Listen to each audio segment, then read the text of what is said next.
President Bongbong Marcos led the nation in celebrating the 128th anniversary of Philippine independence. More details from mobile journalist Julie Baisa. Julie, go ahead.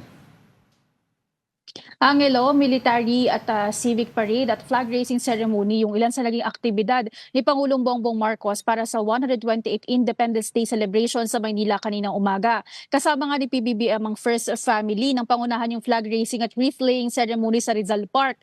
Magkakasama rin nilang pinanood at tinapos yung tinatawag na Parada ng Kalayaan sa Quirino Grandstand. Sa kanyang talumpati, iginiit ng Pangulo yung kahalagahan ng pagkakaisa para sa kalayaan. Sabay kinonekta yan sa mga hamon na nararanasan ng bansa gaya raw ng katiwalian at pagkakanya-kanya. Pero ang sabi ni PBBM, naniniwala siya sa kabutihan ng bawat Pilipino. Marami na raw kasi nga pagkakataon na naipakita ng lahing Pinoy yung kakayahang manindigan para sa tama, magbalasakit sa kapwa at bumangon sa harap ng pagsubok, lalong-lalo na raw sa kalamidad. Angelo.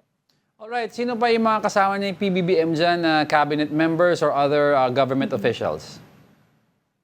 Yes, present din kanina si House Speaker Bogie D at si Senate Pro Tempore Win Gatchalian. Nakita nga natin briefly na nung dumating si Gatchalian, nadatnan niya kasi si Speaker D, nag-usap sila at nagtabi sa upuan. Nung dumating naman ang Pangulo, bahagya ring nagbatian si Gatchalian at saka si PBBM. Hindi natin na alam or wala pa tayong information kung batian lang ba or nagkaroon ng maikling conversation at ano yung napag-usapan.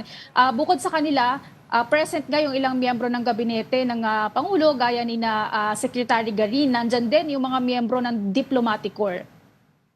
Alright, Julie, ang question dito no, sa speech ni PBBM, how did he introduce Senate Acting President Win Gatchalian? That's very important kasi. Ninote natin kanina na if I'm not mistaken, parang Senate Pro Tempore ang ginamit ng Pangulo or acting i-double check natin kung ano yung ginamit ng Pangulo sa speech. Kasi kanina, nagtatanong kami kung paano binati ng Pangulo. Pero si Speaker Bogie D lang yung narinig namin kasi medyo maingay doon sa aming side. Pero at the very least, Julie, Pero ang palasyo, acting Senate President or at least si Palace Press Officer Claire Castro, acting Senate President yung ginagamit. Okay, pero ang important dito, the President recognized Senator Win Gatchalian as pro tempore and Speaker Bogie D also recognized him in that position. Yes, oo. Kanina nga, nagkausap na rin sina Speaker Bogie D at si Gatchalian. Briefly kasi nagtabi sila sa upuan before dumating ang Pangulo. And mas mahaba actually naging conversation nila than the President and Gatchalian's conversation na talagang sobrang iksi or hindi pa ata abot ng minuto based on our videos. Okay, quickly lang before I let you go, kamusta naman security? Kasi I understand mas heightened ang alert this time around because of the threats.